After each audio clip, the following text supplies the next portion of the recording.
이 시간은 이제 제 36개 정암신학 강좌 중 마지막 강좌인 제 3강 어록으로 본 정암 박윤선의 기도론과 실천을 듣도록 하겠습니다. 우리가 존경하고 또 늘 사랑하는 우리 정창균 교수님 나오셔서 강의해 주시겠습니다. 박수로 환영해 주시면 감사하겠습니다.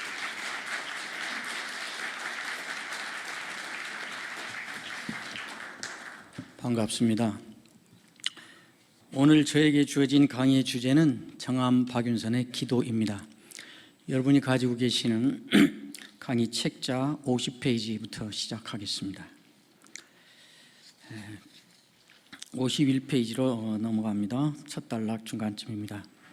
그의 기도에 대하여는 수년 전에 기도하는 바보가 되라는 제목으로 소책자를 제가 출간한 바 있습니다. 오늘 아마 다 받으셨을 것입니다. 오늘 강의는 주로 여러분에게 배부해드린 기도하는 바보가 되라의 내용을 중심으로 진행할 것입니다. 오늘 강의에 제시된 자료들은 절대적으로 정암의 육성 어록에 근거하여 저 자신의 논지를 이렇게 전개해가는 방식으로 진행할 것입니다. 그래서 강의의 제목도 어록으로 본 정암 박윤선의 기도론과 실천이라고 했습니다. 어록이라 제가 말할 때 그 어록은 그 안에 세 가지 종류의 어록을 제가 의미하고 있습니다. 첫째, 그 어록은 제가 직접 듣고 제가 기억하는 어록입니다. 제가 정암의 생전에 직접 들었고 여전히 나의 기억에 남아있는 정암의 말씀입니다. 어떤 말씀들은 수십 년을 지나면서도 문득 귀에 쟁쟁하게 다시 떠오르곤 하였습니다. 그 중에 어떤 말씀은 나의 신앙 형성에, 어떤 말씀은 설교학자로서 나의 설교학 이론을 구축하는 데 결정적인 역할을 하기도 했습니다. 제가 생생하게 기억하고 있는 그 어록이 많이 있는데 그 중에 몇 가지를 제가 일부러 여기에 담아 놓았습니다. 개교 초창기에 대부분의 사람들이 합신의 장래에 대하여 매우 부정적이고 절망적인 입장을 피력할 때 정암 박윤선 목사님은 채플에서 가끔씩 힘있게 말하곤 했습니다. 그것이 그 앞에 있는 그 말입니다. 망하게 되면 망해야지요. 그러나 역사상 바르게 해보겠다고 일어선 사람들이 있었다는 흔적은 남지 않겠습니까? 이렇게 말씀하셨습니다. 그 말씀은 저의 신앙생활과 사역자의 길에 담대함과 성공 여부의 결과에 휘둘리지 않는 추진력을 제가 갖게 해 주었습니다. 두 번째는 그는 퇴직사경회 때 그리고 강의 때 가끔 말씀하셨습니다. 나는 믿지 않아도 나는 믿겠다. 성경 말씀을 엎어놓고 믿어야 된다는 말을 자주 하셨습니다. 무조건 믿어야 된다는 말이 있습니다. 어느 날 가만히 생각해 보니까 자기 자신도 성경 말씀을 안 믿으려는 그런 본성이 있다는 것을 알았다는 것입니다. 그래서 결심을 했다는 것입니다. 나는 믿지 않아도 나는 믿겠다. 이 말씀이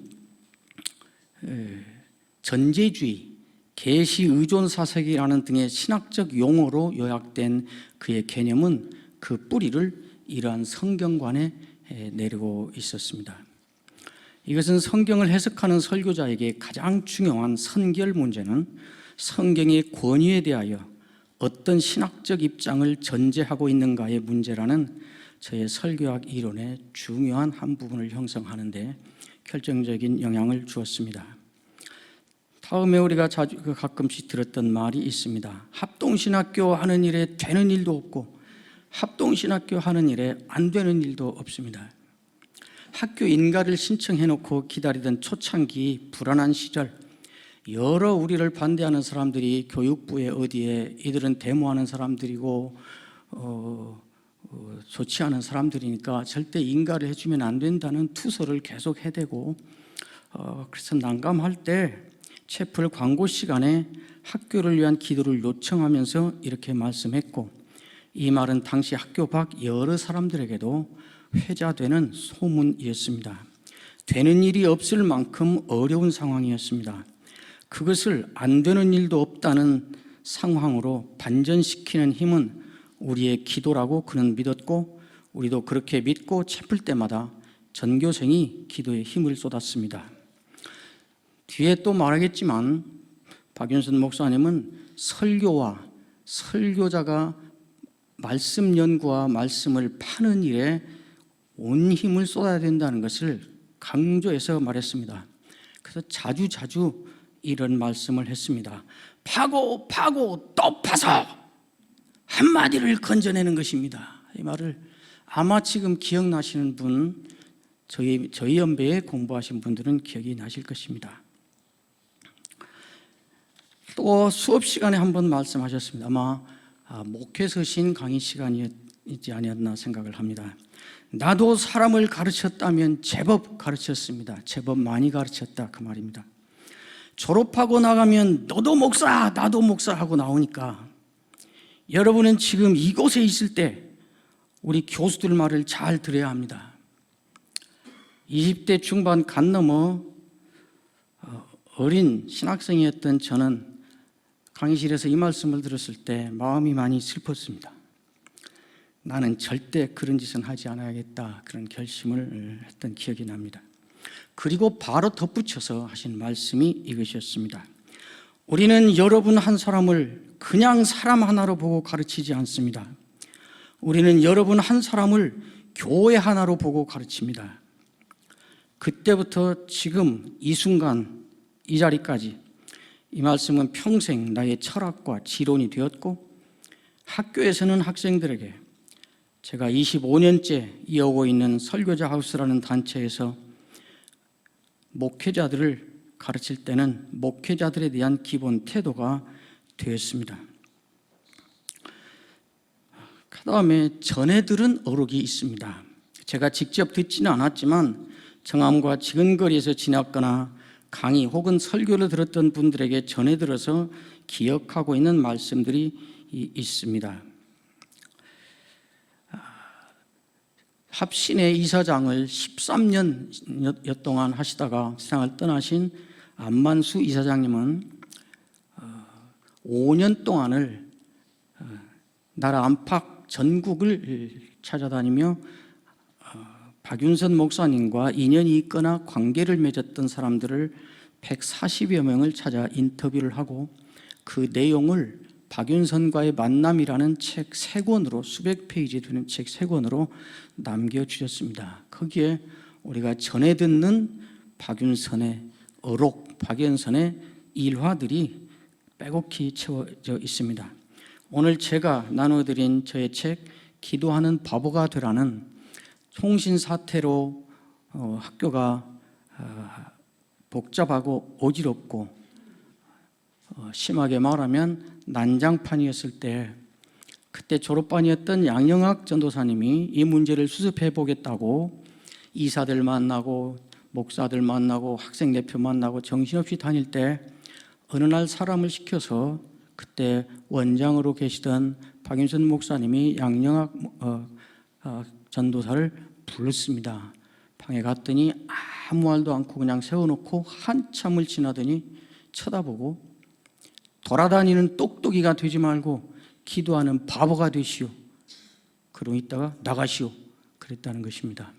제가 총장실에 찾아온 양영학 선교사님에게 이 말을 들었고 허락을 받고 제 책의 제목을 기도하는 바보가 되라 이렇게 정했습니다. 책의 제목은 전해들은 어록입니다. 그 다음에 마지막으로 육성 어록이 있습니다. 남아있는 그의 설교나 강의 혹은 책들을 통하여 확인할 수 있는 어록들입니다. 이 강의에 인용된 절대 다수의 어록들은 시리즈 설교집 카세트로 발간되었거나 다 준비해놓고 돈이 되지 않아서 미루고 있다가 나중에 돈 돼서 발간하려고 보니까 릴테이프가 다 들어붙어버려서 출판할 수가 없어서 결국은 미발간 테이프로 끝나버렸는데, 다행히 녹취해놓은 건 남아있어서 했던 설교문은 남아있는 설교가 있습니다. 그것과 또 다른 책들 몇 개에서 인용한 어록들입니다. 이 설교들은 1980년 합신 개교 이후에 그가 행한 설교들입니다. 53페이지 이제 합신과 정암 박윤선의 관계 그리고 의미에 대하여 몇 마디를 덧붙이고 나아가려고 합니다. 정암의 삶은 신학자요 설교자라는 세 단어로 요약할 수 있습니다. 이 세 가지 일은 정암이 자신의 삶을 바친 세 가지 일이었습니다. 그는 이 세 가지 일을 놓고 뼈에 사무치는 열정을 가지고 일생 동안 수행한 일이었다고 후에 회고합니다. 그 중에서도 설교에 대한 열정이 대단하였습니다. 정암 자신은 마지막 순간까지 자신을 무엇보다도 설교자로 인식하고 있었음이 분명합니다. 그가 소천하기 얼마 전에 병상에서 가족들에게 털어놓은 말이 있습니다. 모든 친구들이 다 갔으니 나도 가야 하지만 한 가지 아쉬운 것은 설교를 못하는 것이다. 이 말은 그가 얼마나 설교를 사모했는가를 단적으로 보여줍니다. 신복윤 교수님은 그는 기도 없이 못 산 것처럼 설교 없는 생활은 아무 의미가 없다고 생각했다고 정암에 대해서 증언해 주었습니다. 다음 단락 두째 줄입니다. 따라서 그가 신학생과 목회자들에게 가장 힘주어 치열하게 강조한 것 가운데 하나도 다름 아닌 설교였습니다. 그의 설교 강조는 어느 때는 거의 절규처럼 들릴 정도였습니다. 1984년 개교 4주년 기념 예배 설교에서 그는 다음과 같이 외쳤습니다. 당시 그의 나이는 79세였습니다. 54페이지의 단락입니다. 이 세상 학문에 있어서도 사람들이 그렇게 노력을 하고 모든 것을 다 팔아서 그것을 살라고 하는데 우리 예수 믿는 사람들이 특별히 주님을 위해서 몸을 내놓고 지금 생명을 바쳐 일하려는 이 귀한 일에 있어서 우리 어찌 성경 말씀을 공부하며 성경 말씀을 연구하는 데 있어서 노력을 해야겠습니까? 설교 한마디 하기 위해서 준비하느라고 그야말로 쓰러질 정도가 돼야 하겠습니까? 설교 한마디가 얼마나 귀합니까? 이것은 사람을 죽음 가운데서 살려내는 말씀인데 우리는 아무래도 이 사실을 의심할 수가 없는데 이런 귀한 것을 내 것으로 삼기 위해서는 생명을 버릴 만큼 노력하는 것이 그 아까운 것입니까? 새벽에도 연구하고 밤에도 연구하고 언제든지 연구하면서 그 어느 한 가지 말씀을 가지고 내가 살고 남들을 살려보려고 힘쓰고 애쓰는 이런 이 노력은 결코 아깝지 않단 말입니다. 주님의 말씀 한마디를 바로 전하고 옳게 전하고 남들이 듣고 살도록 전하기 위해서 내가 준비하다가 생명을 잃었다면 어떻습니까? 그것이 아까운 일입니까? 그것이 옳지 않은 일입니까? 우리는 이런 이 귀한 하늘에서도 귀하고 땅에서도 귀한 이 귀한 일을 위해서 내 전부를 다 팔아 산다는 것이 당연한 것이고 이것이 아까운 것이 아닙니다. 그의 설교 강조에는 늘 동반되는 것이 있었습니다. 기도와 성령의 감화였습니다. 그에게 말씀, 기도, 성령은 설교자가 능력 있는 설교를 위하여 필사적으로 붙잡아야 할 분리할 수 없는 요소였습니다. 능력 있는 설교는 이 세 요소의 통합으로 이루어진다는 것이 그의 확신이었습니다. 같은 해 인천노회 목회자 특강에서는 이렇게 외쳤습니다. 성령의 감화 없는 일꾼은 평생 사람을 속이는 것이요. 성령의 감화는 성경 말씀에 나 자신이 깊이 들어가서 내가 녹아질 때 되는 겁니다. 성경을 피상적으로만 연구하고 아는 줄로 생각해서는 이건 안 되는 것입니다. 그 말씀 속에 깊이 들어가서 그 진리를 맛보고 세미한 음성이 들리는 그 지경에 들어가서 나 자신이 녹아지는 때 성령의 감화를 나 자신이 체험하며 동시에 다른 사람에게 그 말씀을 전할 때 성령의 감화가 나가는 거예요. 성경에 깊이 안 들어가서 어떻게 성령의 감화를 받는 겁니까? 그렇게 천단하고 피상적으로 노는 인간이 어떻게 성령의 감화를 받습니까? 하나님은 피상적이 아닙니다. 하나님은 진실을 원하시는 하나님이기 때문에 파고 들어가가지고서 얻기까지 힘쓰는 이 진실, 그저 뭐 하는지 마는지 하는 이러한 이 깍대기 수작은 하나님이 기뻐하지 않아요. 과연 주님의 일꾼이라고 할 것 같으면은 깊이 들어가야 돼요.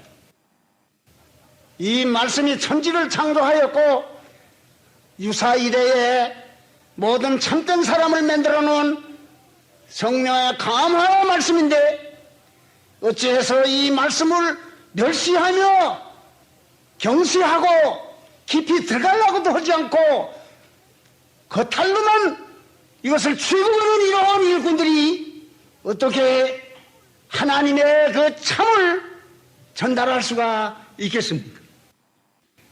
성령의 감화는 기도에 녹아져야 받아지는 것입니다.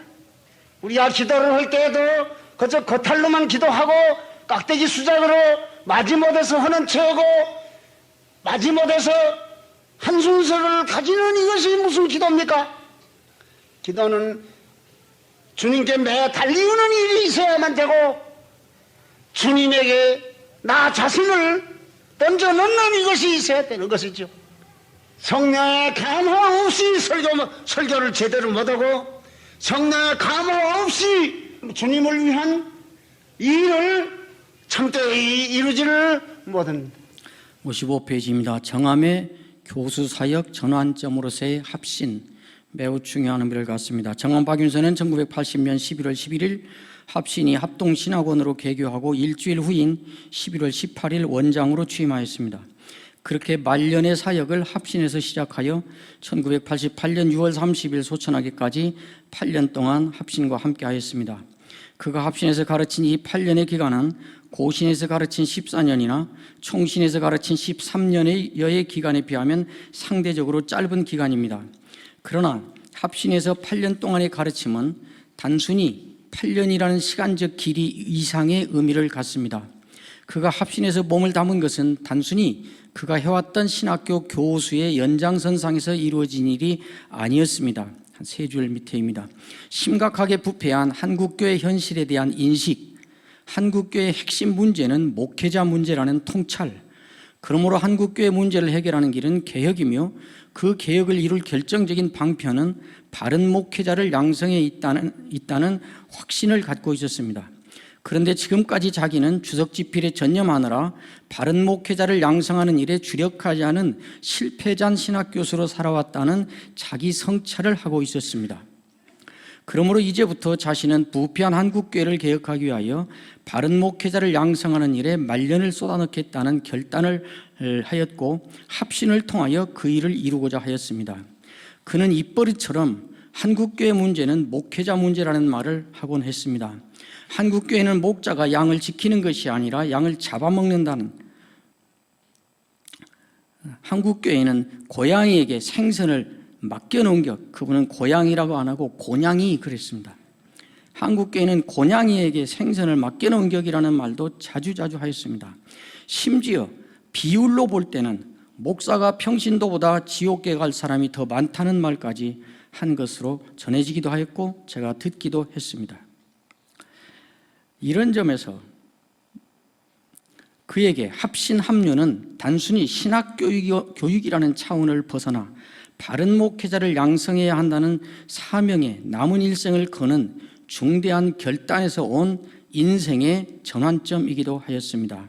두 줄 밑에입니다. 그는 이제는 뼈에 사무치는 열정을 가지고 일생 동안 수행한 신학 연구와 주석 그리고 설교를 모두 합하여 바른 목회자를 양성하는 일에 쏟아내기로 작정을 한 것이었습니다. 이런 점에서 합신은 그의 인생에 있어서 중대한 전환의 현장이었다고 할 수 있습니다. 합신 쪽에서 보면 그런 의미에서 박윤선은 합신에게 특별한 의미를 갖는 지도자요 인물이었던 것입니다. 그는 자기는 신학생들을 교육하는 데 있어서 실패했다는 의식을 갖고 있었습니다. 그래서 그는 학생들을 개인적으로 접촉하기를 애썼고, 어느 때는 생활이 어려운 학생들을 개인적으로 불러서 돈이 든 봉투를 건네주며, 그때 받았던 봉투를 40년이 가까이 지나서 저에게 기념으로 보내온 봉투를 제가 받아서 합신에 있는 박윤선 목사님 유품 정리 전시함에 제가 건네서 보관하고 있습니다. 그렇게 격려하였습니다. 그러나 거의 언제나 그와 동행했던 이화주 사모님의 손가방 안에는 언제나 검은 비닐 카바에 두꺼운 수첩이 들어있었습니다. 사모님과 정함의 기도 제목 수첩이었습니다. 언제 어디서든 동문 목회자나 선교사들의 어려운 이야기를 들으면 그 자리에서 그 수첩을 꺼내어 기록을 하였습니다. 낡은 비닐 표지에 그 수첩에는 제자들을 위한 기도 제목이 빼곡히 적혀 있곤 했습니다. 저도 보았습니다. 유영기 교수가 전해주는 다음과 같은 일화는 그가 어떤 마음으로 어떻게 합신해서 학생들을 대했는지를 알게 해줍니다. 정암이 합동신학교 원장이 되신 지 얼마 되지 않은 때에 논자 유영기 교수님 자신을 말합니다. 논자에게 나는 이대로는 하나님 앞에 설 수 없다고 하셨습니다. 그 이유는 40년이 넘게 신학교 교단에서 가르쳤으나 바로 가르치지 못했기 때문이라고 하셨습니다. 정암이 바로 가르치지 못했다니 그게 무슨 말이겠습니까? 정암은 자신이 성경주석 완간에 전심하다 보니 신학교에서 가르치면서 배우는 제자들과 인격적인 교제가 없었다고 말씀하시면서 그게 무슨 바른 교육이 되겠냐고 하셨습니다. 그 밑에 두 번째 항목으로 넘어갑니다. 정암 박윤선, 기도의 사람입니다. 기도라는 관점에서 정암 박윤선을 접근할 때 우리가 얻는 결론은 크게 두 가지이다. 첫째는 그 자신이 죽기 내기로 기도를 힘쓴 기도의 사람이었다는 사실입니다. 정암 박윤선이 세상을 떠나기 직전까지 어떻게 기도에 전념하는 삶을 살았는가는 잘 알려진 사실입니다. 그는 제자들과 목회자들에게 기도를 강조하며 가르치기 이전에 본인이 철저한 기도의 삶을 실천한 기도의 사람입니다. 정암의 평양신학교 시절부터 그의 말년에 이르기까지의 평생의 기도 생활은 이미 널리 알려져 있습니다. 다음 페이지 세 번째 단락으로 넘어갑니다. 그는 마지막 순간까지 기도로 일관한 기도의 사람이었습니다. 그가 1986년에 있었던 교역자 수양에서 행한 설교에서 제일 중요한 시간에 할 일이 기도 아닙니까? 세상 뜰 무렵에 할 일이 무엇이냐고 물어볼 때에 우리가 대답할 것은 기도입니다라며 세상 떠나는 순간에 해야 할 것은 유언이 아니라 기도요, 하나님께 부탁하고 하나님을 찾는 이것이 시종일관 중요하니 만약 제일 중요한 일을 떠올려야 되는 순간이 온다면 그 순간에 이 기도가 생각나야만 한다고 강조했습니다. 그리고 그 자신이 그렇게 한 것입니다. 그가 실제로 어디에서 어떻게 어떤 모습으로 기도했는가 하는 자세한 실례들과 또 전해지는 이야기들은 나누어드린 기도하는 바보가 되라의 여러 가지 경우들을 다 기록해 놓았으니까 나중에 혹시 참조하시길 바랍니다. 그 다음에 정암 박윤선의 두 번째는 정암 박윤선의 기도에 대한 가르침입니다. 58페이지 마지막 단락입니다. 정암은 그 자신이 기도의 사람이었을 뿐 아니라 그의 제자들과 목회자들에게 쉼없이 촉구하고 강조한 것도 기도하라는 것이었습니다. 59페이지 첫 단락 둘째 줄입니다. 그의 기도에 대한 가르침은 결국 한마디로 요약됩니다. 기도를 하라는 것입니다. 그는 기도론을 연구하여 기도론 강의를 한 것이 아니고 기도를 하라고 외쳤습니다. 그렇게 기도를 강조하였음에도 기도론을 개진하는 단행본을 발간하지 않았습니다. 기도는 연구하고 논하는 것이 아니라 실천하는 것, 곧 기도는 하는 것이라는 그의 지론의 결과일 것입니다. 저 자신도 기도와 관련하여 정암과 얽힌 사연이 있습니다. 84년 12월 14일 불광동에 있는 기독교 수양관이었습니다. 졸업을 일주일 앞둔 합동신학원 5회 졸업생들의 사은회가 그곳에서 있었습니다. 사은회의 마지막 순서는 우리가 교수님들 앞을 일일로 서서 지나가며 악수로 마지막 인사를 나누는 것이었습니다. 물론 저도 그 대열에 끼어 교수님들 앞을 지나갔습니다. 그런데 마지막에 서 계시는 박윤선 목사님 앞에 이르렀을 때였습니다. 인사를 드리니 내 손을 잡으면서 말씀하셨습니다. 기도를 많이 하시오. 예. 그리고 지나가려는데 교수님은 내 손을 놓지 않으셨습니다. 그리고 다시 말씀하셨습니다. 기도를 많이 해야 돼. 예, 알겠습니다. 교수님은 여전히 손을 놓지 않으시고 다시 말씀하셨습니다. 기도를 많이 하라고. 나는 다시 대답했습니다. 예. 그분은 그제서야 내 손을 놓아주셨습니다. 나는 지금도 그때 박 목사님의 그 음성과 그 어투를 그대로 흉내낼 수 있을 만큼 확실히 기억하고 있습니다. 자리로 돌아온 저는 견딜 수 없을 만큼 얼굴이 화끈거렸습니다. 기도하지 않고 뺀질거리는 얄미운 전도사, 그냥 그대로 내보내는 것이 마음이 놓이지 않고 위태위태한 걱정거리 제자, 틀림없이 그 심정이었을 것이라는 생각이 들었습니다. 나는 그 자리에서 눈물로 비장하게 결심을 하였습니다. 어떤 일이 있어도 기도를 생명처럼 알고 무엇보다도 기도를 많이 하는 목사가 반드시 되고야 말겠다. 박윤선 목사님은 나에게 목사는 기도를 많이 하는 사람이어야 된다는 신념을 갖게 하신 분이었습니다. 나의 심장에 기도의 열정을 심어주신 선생님이었습니다. 다음 페이지 셋째 줄로 넘어갑니다. 그의 기도에 대한 강조는 신학교의 운영과 신학 연구 작업에 대하여도 마찬가지였습니다. 그는 합동신학원의 원장으로 취임한 다음해인 1981년에 행해진 한 인터뷰에서 합신의 교육 이념을 달성하기 위한 구체적인 방법이 뭐냐고 묻는 기자에게 기도를 정밀하게 하는 학교가 되도록 힘쓰겠다고 단호하게 대답했습니다. 이어서 학문이 귀하고 학문을 부지런히 탐구해야만 하지만 학문 일변도의 신학은 자유주의로 떨어지고 말기 때문이라고 그 이유를 밝혔습니다. 장함은 1985년에 있었던 동문 수련회 설교에서도 이론에만 치우친 신학교육의 폐단을 지적하면서 기도 없는 학문 활동을 깊이 우려하였습니다.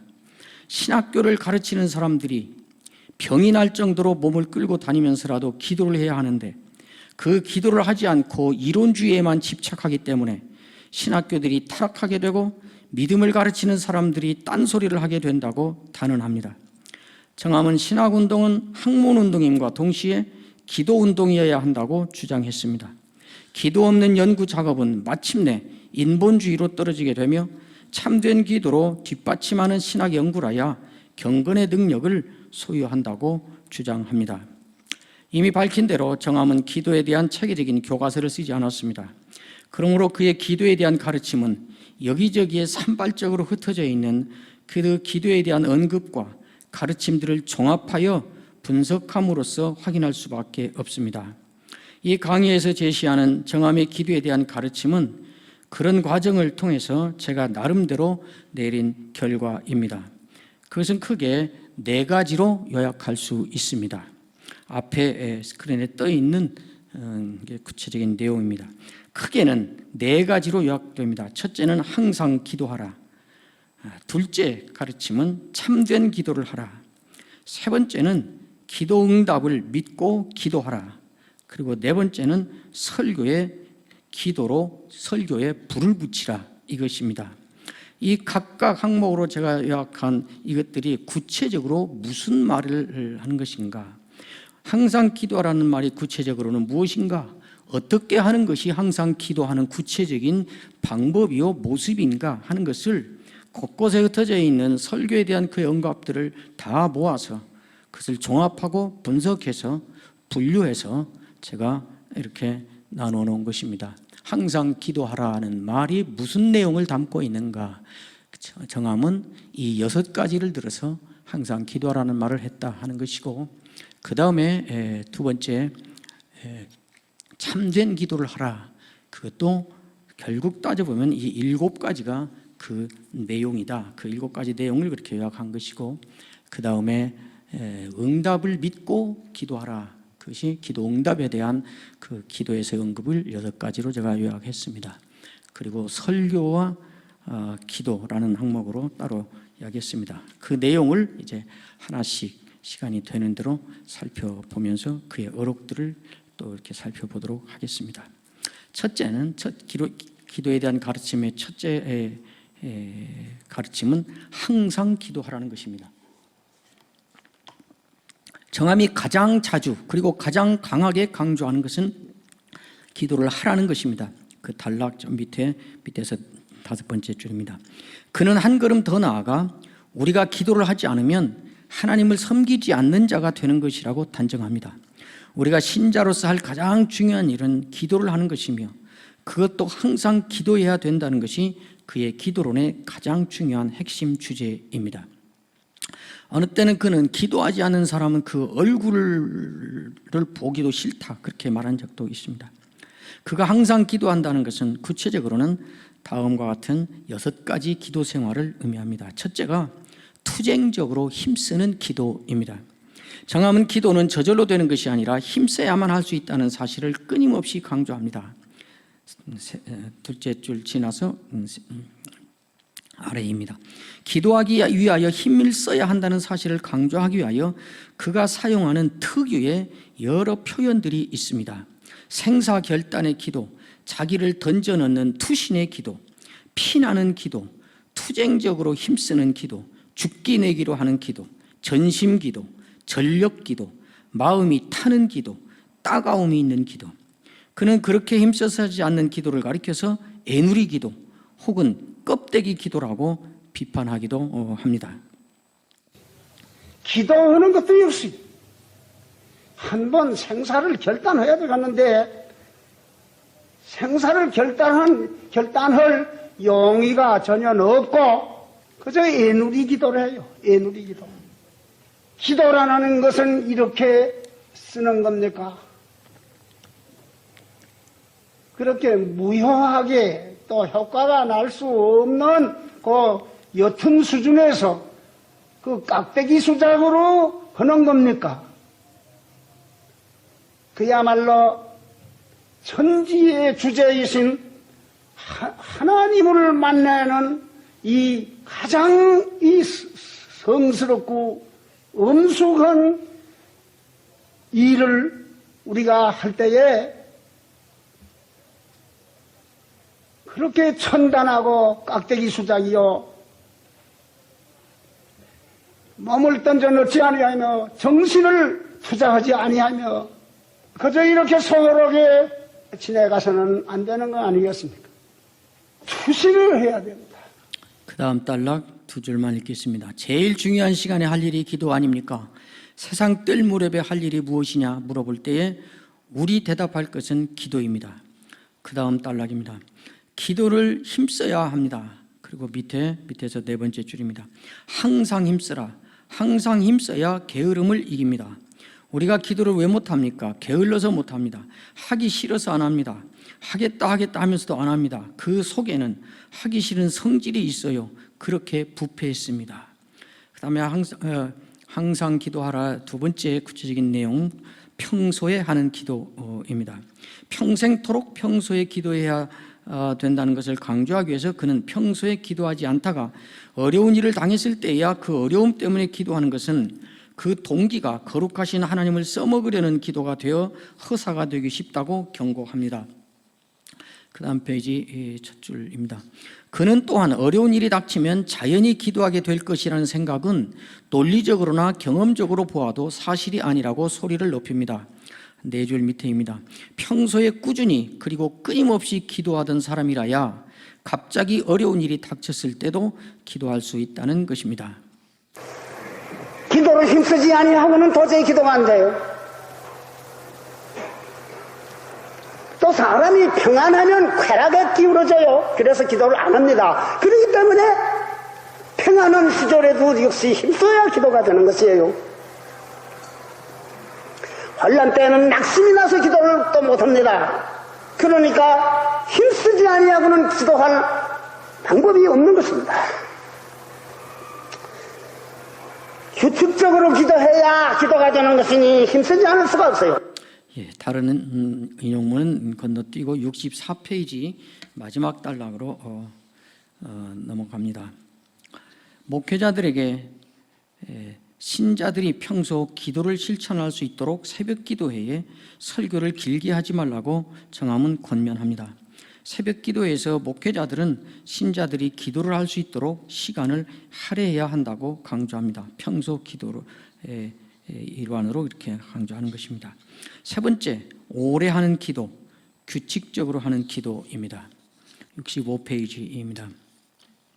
정함이 항상 기도를 해야 한다고 하는 말에는 기도를 오랫동안 해야 한다는 의미와 기도를 규칙적으로 해야 한다는 의미를 포함하고 있습니다.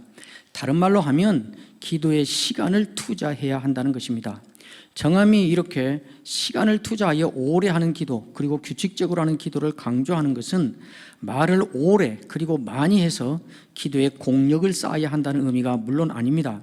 정함이 시간을 투자하여 오래 하는 기도를 강조하는 것은 사람이 연약하여 기도하려고 앉았다고 해서 곧바로 기도가 열리는 것이 아니며 기도가 잘 되지 않을 때에도 곧바로 일어서지 않고 시간을 투자하며 기도를 하려고 애쓰다 보면 드디어 기도가 열리기 시작한다는 자신의 경험을 근거로 한 것이기도 합니다.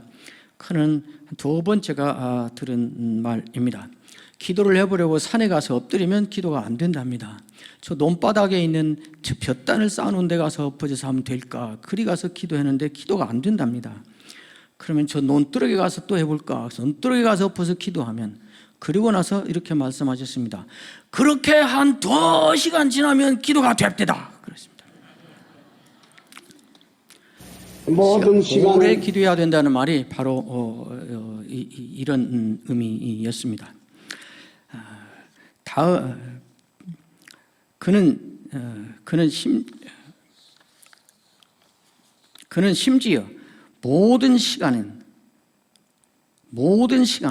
기도를 위하여 있다고까지 그렇게 말할 정도였습니다. 모든 시간은 기도를 위하여 있다는 말이 참입니다. 예수님은 말씀하시기를 항상 기도하고 낙심하지 말라. 모든 시간은 기도하기 위하여 주어진 시간이다. 한정내려야 되겠습니다. 모든 시간은 기도하기 위한 기회라고 이렇게 우리는 알고 느껴야 될 것이 없습니다. 기도에 시간을 바치는 것이 이렇게 중요한데 우리 신자들도 기도를 위하여 시간 바치는 분야에 너무 적습니다. 기도를 거의 안 합니다. 천하보다 귀한 일이 기도하는 일인데 신자들이 제일 등한히 하는 것이 기도요. 건날림으로 하는 것이 기도가 아닌가 이렇게 생각을 듭니다. 우리로서는 어떻게 기도를 해야 오랫동안 하겠는가? 오랫동안 기도해야 될 것으로 성경이 말하는데 항상 기도하라고 했으니까 오랫동안 기도를 안 할 수가 없습니다. 저는 기도를 많이 못하는 사람인데 오늘까지 살아오는 가운데 몇 번 그런 일이 있었습니다. 기도하고 나니까 일어설 수가 없어요. 기도는 하느라고 했는데 기도한 것 같질 않아요. 그래서 그 몇 가지를 가지고 기도했었는데 다시 이번에는 꿇어앉아서 그 기도를 한 적이 있어요. 원컨대 사랑하는 여러분, 아마 여기 계신 분들 가운데는 저와 같이 남아는 사람은 아마 없는 거 아닌가 생각합니다. 많은 분들이 참 힘있게 기도할 그 연령들입니다. 예, 그 밑페이지 네 번째 응급기도입니다. 응급기도는 다급한 상황이 발생했을 때 하나님 앞에 나아가서 하려는 기도를 말합니다. 67페이지 중간쯤입니다. 평소에 기도를 힘써서 해오다가 어려운 상황에 직면했을 때 응급적인 기도를 드려야 된다는 것이 정함의 주장입니다. 응급기도를 제대로 할 때 그 기도가 주는 유익을 두 가지로 강조합니다. 첫째는 환난을 당하여 비로소 주님을 부르면서 진정으로 겸손해지고 또 앞으로 계속하여 기도 생활을 하면서 하나님 앞에 나아갈 것을 작정하는 기회를 삼을 수도 있다는 것입니다. 그리고 그것을 하나님께서 불쌍히 여기셔서 그를 돌아보시는 은혜를 입게 된다는 것입니다. 응급기도가 주는 두 번째 유익은, 응급기도는 상황이 다급하여 하나님께 도움을 간청하는 기도여서 말의 표현을 잘 하려는 노력 같은 것이 없이 그저 안타까움으로 매달리는 것이므로 외식이 없는 진정한 기도를 드릴 수 있다는 것입니다. 다음 68페이지에 다섯 번째 특별기도입니다. 특별기도란 특별한 날, 특별한 시간 혹은 특별한 장소나 특별한 기도의 방식을 정하여 시행하는 집중기도를 말합니다. 정함은 그것이 주님의 기도 생활이었다고 주장하면서 주님을 본받아서 산중에 가서 기도하며 들에 가서 기도하며 특별한 장소에 가서 매달리는 이러한 기도가 있어야 항상 하는 기도, 밤낮 하는 기도가 가능하게 된다고 합니다. 다음 단락 인용문 건너 그 다음 단락을 한번 들어보시기 바랍니다. 특별 기도를 하는 것이 있어야 항상 기도가 되어지고 밤낮 기도가 되어지는 거예요.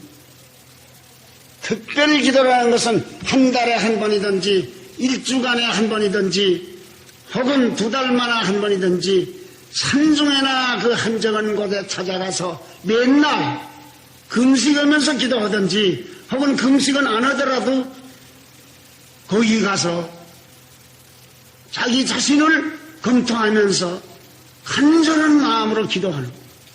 이제 그것이 특별기도예요. 추운 겨울날 방안을 뜨뜻하게 하려면은 불을 많이 떼야 되지요. 지금은 난방장치라는 것이 기계적으로 돼 갑니다만은 우리가 전날에는 산에서 나무를 가져다가 아궁에 불을 뗍니다. 그 온돌에 불을 탁 떼서 많이 불을 떼놓으면은 방이 아주 따뜻해가지고서 몇 날 동안 따뜻해요. 그와 같이 특별 기도를 언제든지 우리가 잊지 말고 특별 기도를 해야 되는 거예요. 우리 자신들이 살기 위해서 그 특별 기도는 저는 그런 마음이 있어요. 이거 온돌에 불을 많이 한몫 많이 떼는 거와 같구나 그렇게 생각을 한 적이 있었어요. 그렇게 한 번 기도를 많이 집중적으로 한다면은 오랫동안 그 힘이 있습니다. 그 힘으로 기도가 이자 말한 대로 탄원의 기도도 되고 응급의 기도도 돼요. 그러니까 항상 기도, 밤낮 기도 이것이 가능한 겁니다. 여섯 번째, 극복해야 될 기도의 장애물들을 언급합니다. 정함은 우리가 항상 하는 기도 생활을 유지하는 데 결정적인 장애가 되는 것들이 있음을 강조합니다. 그리고 이러한 장애물들을 극복하기 위하여 힘쓰고 투쟁하며 기도를 유지해야 한다고 합니다. 기도에 힘쓰고 깨어있으라는 설교에서는 아래 인용한 바와 같이 이러한 장애물을 길게 다루면서 특별히 세 가지를 우리의 기도 생활의 장애물로 지적하는데, 첫째는 향락이나 쾌락을 누리고자 하는 마음이고, 둘째는 우리에게 닥쳐오는 역경이고, 셋째는 사상적 반동이 그것입니다. 그 구체적이고 자세한 내용이 뭔가는 그 밑에 단락들을 읽어보시고 70페이지 마지막 단락 끝부분쯤으로 넘어갑니다. 그는 평안을 잃고라도 기도하게 되는 것이 평안을 누리고 기도 생활을 잃는 것보다 낫다고 할 정도로 계속적인 기도 생활을 중요하고 가치 있게 여깁니다. 그러므로 그는 계속적인 기도 생활을 위해서는 차라리 평안을 가져가고 고난을 달라고 기도할 만하다고 말하기도 합니다. 한번 들어보시죠. 기도는 어렵습니다. 하기 어렵습니다. 왜 그런 거 아니? 우리에게 붙어있는 이 육의 생각이 이 기도를 그렇게 방해를 해요. 이 기도를 못하도록 공작을 합니다. 그렇기 때문에 투쟁적으로 힘쓰지 않아가지고는 이건 못합니다. 투쟁적으로 하기는 어려우니 난 못하겠다 그럴 수는 없어요. 여기 죽느냐 사느냐의 문제가 달렸는데 내가 투쟁을 안 한다는 말이에요. 앉아서 죽을 판입니다. 평안한 자리에서 내 죽을 판입니다. 밥을 먹으면서 죽을 판이야. 대접을 받으면서 죽을 판이야. 내가 왜 앉아서 죽어? 싸우다 죽지. 기도를 못하게 하는 육으로도 그렇고 계속 전쟁하면서 싸워나가면서 기도를 유지해야지 우리는 망하는 것입니다. 그 다음 단락 몇 줄을 읽으면서 나아가겠습니다. 남들이 기도하지 말라고 해서 우리가 기도하지 않는 것이 아니라 내 자신 속의 기도를 막는 그 못된 것이 있어서 기도를 못하게 되는 거예요. 그 단락 마지막 줄에 기도하기 싫어하는 그 독한 소질이 우리 속에 도사리고 있어요. 어느 틈이라도 핑계하며 기도 안 하려고 해요. 그 다음 단락 첫 줄입니다. 우리가 육신의 편리를 위주하다가 기도를 못해요. 그 다음 단락 첫 줄, 왜 기도를 하지 않는가? 하나님의 능력으로 된다는 것을 믿지 않는 심리 때문입니다. 그 다음 72페이지입니다. 기도에 대한 가르침 두 번째 큰 항목이 참된 기도를 하라. 이렇게 제가 요약을 했습니다. 정함은 응답받는 기도를 위해서는 참된 기도 혹은 진실된 기도를 해야 된다는 것을 힘주어 강조합니다. 그는 응답받는 기도의 조건을 진실된 기도, 참된 기도, 법대로 하는 기도, 기도다운 기도, 영적인 기도, 하나님이 들으실 만한 기도 등등 여러 가지 표현을 사용해서 제시합니다. 그가 참된 기도라고 여기면서 강조하는 기도의 유형 혹은 조건들을 살펴보면 다음과 같이 요약할 수 있습니다. 제가 7가지로 요약을 했습니다. 첫째, 영적인 기도, 곧 하나님 중심의 기도입니다. 정함 기도는 무엇보다도 하나님을 상대로 한 것이며 하나님의 일과 관련을 맺는 것임을 강조합니다. 그것을 그는 영적인 기도라고 합니다. 다시 말하면 영적인 기도란 하나님 중심의 기도입니다. 그 다음 인용 단락을 제가 몇 줄 읽겠습니다. 참된 기도는 영적인 기도입니다. 우리 육신이 잘 되기를 위해서 기도할 수 있습니다. 그렇지만 그것이 주가 되면 안 되는 줄로 생각합니다. 그 밑에 밑부분입니다. 우리 육신 관계로 되어진 기도들이 많다 하더라도 그것이 하나님과의 관련성에 있어서 영적인 그 중요점이 무엇인지 그것을 하나님께서는 보시기를 원해요. 그런 거로 우리 육신을 위해서 기도를 많이 했다 하더라도 그 가운데 하나님이 경청하실 만한 기도가 몇 개가 되느냐 그 문제입니다. 그보다도 하나님은 우리의 기도를 응답하실 때에 영적으로 하십니다. 두 번째 참된 기도를 하라 두 번째 내용입니다. 진실한 기도, 즉 사욕이 없는 기도입니다. 그가 말하는 진실한 기도란 무엇보다도 허영으로 하지 않는 기도입니다. 두 줄 밑에 그에게 있어서 진실한 기도란 또한 사욕이 없는 기도를 말합니다. 그는 남을 위한 기도가 잘 응답되는 이유 가운데 하나도 그것이 사욕이 없는 기도이기 때문이라고 말합니다. 그는 이러한 기도가 선한 기도라고 말합니다. 세 번째, 모든 사람을 위한 기도, 즉 모든 사람의 구원의 하나님을 인정하는 기도입니다. 정하면 우리의 기도가 목표하는 것은 무수한 사람들을 위한 것이라고 말할 정도로 다른 모든 사람들을 위하여 기도하는 것을 참된 기도의 하나로 강조합니다. 정하면 물론 자기 자신을 위한 기도의 중요성을 강조합니다.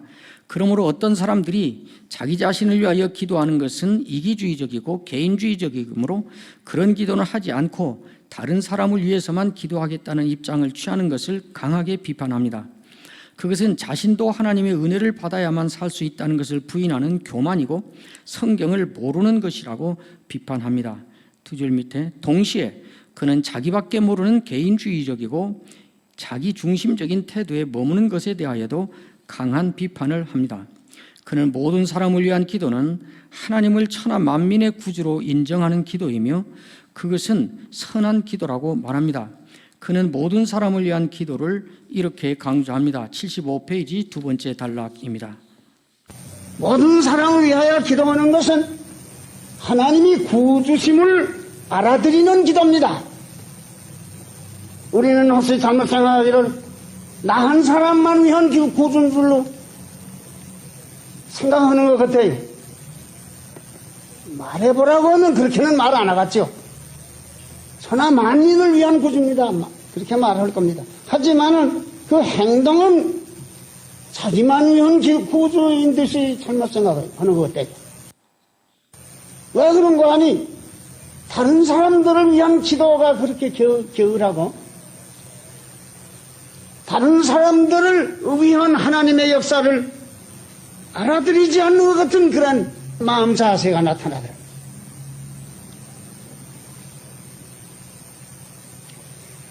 하나님은 자기를 알아드리는 것을 기뻐합니다. 네 번째, 전심기도, 곧 인격적 헌신의 기도입니다. 정함은 전심하여 기도하는 것을 참된 기도의 중요한 요건으로 여깁니다. 그가 전심기도라고 말로 강조하고자 하는 것은 기도의 대상인 하나님께 모든 것을 드리고 맡기고 의지하는 것입니다. 그러므로 그는 전심기도와 정신집중기도를 분명하게 구별하여 강조합니다. 전심기도는 자기 자신의 감정이나 생각이나 혹은 어떤 상태에 집중하여 몰아지경에 이르고 그리하여 그러한 상태에서 무슨 신비한 체험을 하려고 하는 그런 기도가 아니라고 분명히 못 박습니다.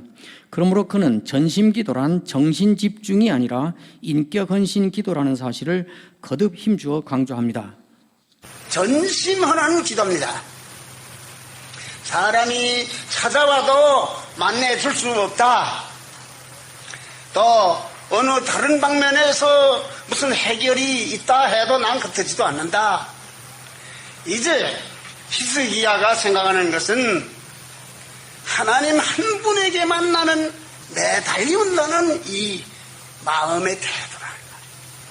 하나님 한 분에게만 나는 매달린다. 하나님 한 분에게만 나는 향한다. 이것은 정신집중으로 의미하는 거 아니고요. 인격의 봉현으로서 인격을 들이받치는 것으로 단일성의 힘을 가진 거예요.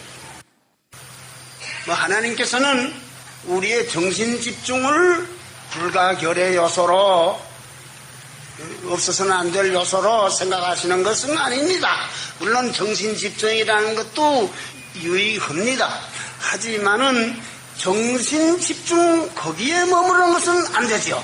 이것은 인격의 집중, 인격이 오직 하나님에게만 받침이 되는 걸 원하고 그 전 인격이 주와 관계에 맺어서 주님에게 그래 매달리는 식으로 전 인격을 하나님 장중에 들이받치며 혹은 하나님에게 전 인격으로 매달리는 전심의 기도입니다.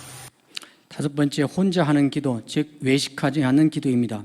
정함은 혼자 하는 기도를 참된 기도의 한 형태로 강조합니다. 이것은 다른 사람과 함께 하지 않는 기도를 말하는 것이 아닙니다.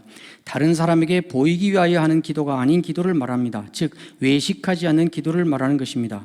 결국 정함이 말하는 혼자서 하는 기도는 첫째는 기도하는 마음이 사람을 의식하지 않고 하나님을 의식하며 하는 기도, 둘째는 육체적으로도 실제로 다른 사람들이 모여있지 않은 한적한 곳을 찾아가서 혼자 하나님께 기도를 하는 공간적 상황적 혼자 기도를 말합니다. 다음 페이지 여섯 번째, 강청하는 기도, 곧 파렴치한 기도. 정함은 강청하는 기도로 잘 알려져 있는 누가복음 15장 5절 8절을 본문으로 응답되는 기도라는 제목으로 설교하면서 철면피적인 기도라는 말로 밤중에 찾아온 친구의 간구를 정의합니다. 그리고 어떠한 악조건이 있다고 해도 문제 삼지 않고 그냥 밀고 나가는 기도가 그것이라고 강조합니다. 그거를 말씀한 인용 단락들은 한번 읽어보시기를 바랍니다. 78페이지의 7번째 마지막, 음성으로 하는 기도, 즉 분명하고 구체적인 기도가 참된 기도라고 그런 기도를 하라고 가르칩니다. 그는 소리를 내어 음성으로 기도하는 것은 기도하는 사람 자신을 위해서 필요하다고 여깁니다. 그가 음성 기도를 강조하는 것은 크게 두 가지 점 때문입니다.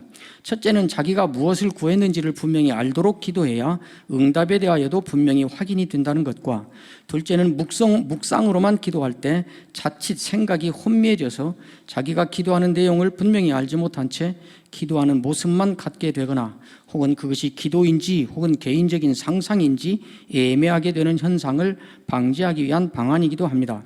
기도와 명상은 다른 것이며 기도가 자칫 명상에 그치고 말 위험을 그는 음성으로 하는 기도로서 방지하고자 하는 것입니다.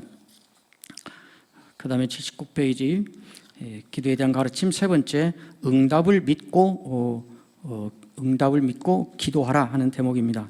정함은 기도는 반드시 응답된다고 단언한다. 그리고 기도 응답에 대한 확신을 가져야 된다고 강조합니다.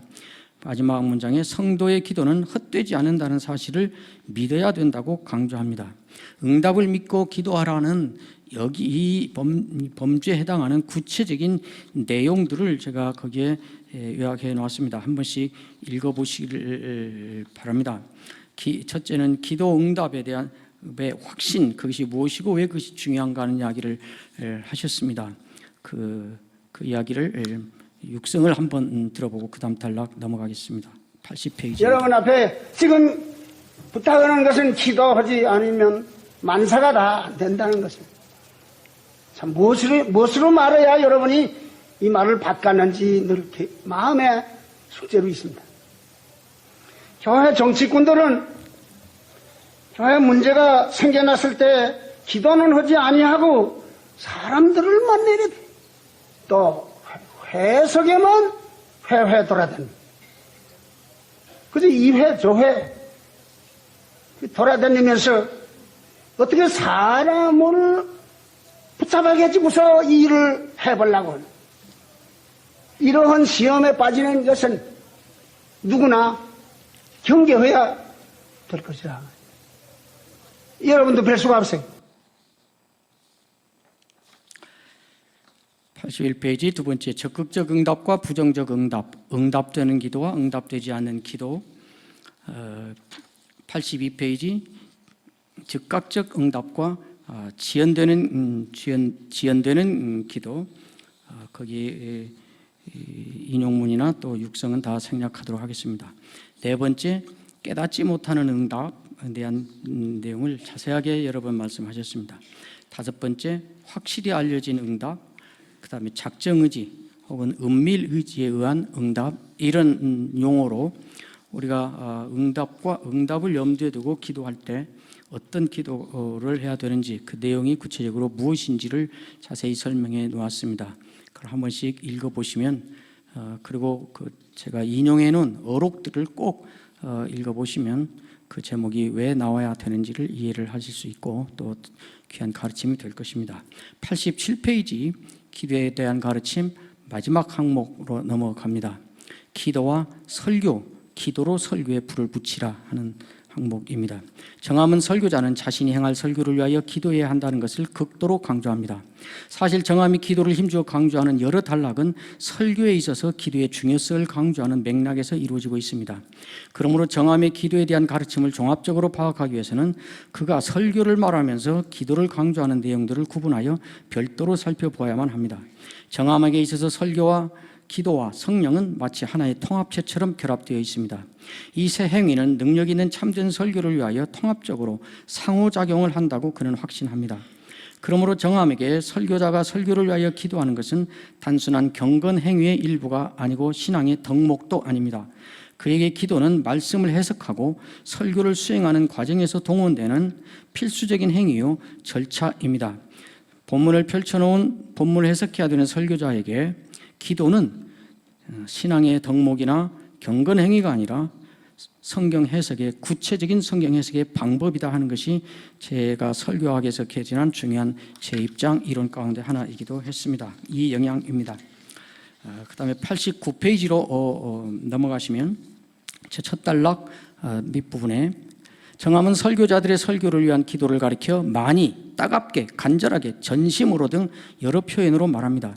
그러므로 그 자신이 이 기도가 쉬운 일이 아님을 잘 알고 있습니다. 자신이 어떻게 설교를 위한 기도를 해왔는지 그는 다음과 같이 고백합니다. 기도로 준비되지 않은 설교는 감화력이 없다. 이 기도는 결코 쉬운 일이 아니다. 많은 노력이 요구되며 때로는 나의 심신을 하나님께 바치고 나 자신이 제물이 될 정도로 심각해지기도 한다. 이 같은 헌신의 노력이 아니고는 기도의 진상에 이르기 어렵다. 두 번째 단락입니다. 어떤 때에는 여러 시간 준비 기도를 했는데도 그 설교가 별로 은혜롭지 못했던 경우가 있다. 후에 생각해보니 준비 기도의 시간을 바쳤지만 전심으로 기도하지 못했던 것을 깨닫게 되었다. 정함은 설교자의 설교를 위한 기도가 얼마나 중요한가를 강조하기 위하여 자기의 경우를 간증합니다. 자신은 펜을 잡고 설교를 쓰면서도 주여 주여 하는 기도를 하며 설교를 맡으면 주여 주여 하는 기도를 지속적으로 한다고 진술합니다. 하나님께 따갑게 구할 것을 촉구합니다. 그리고 따가움이란 다른 말로 간절함이며 그것은 주시기 전에는 놓지 않는 것이라고 구체적으로 설명합니다. 그리고 그 밑에 자기의 경우를 실제적으로 예를 들어서 설교에 고백한 내용들을 제가 인용해 놓았습니다.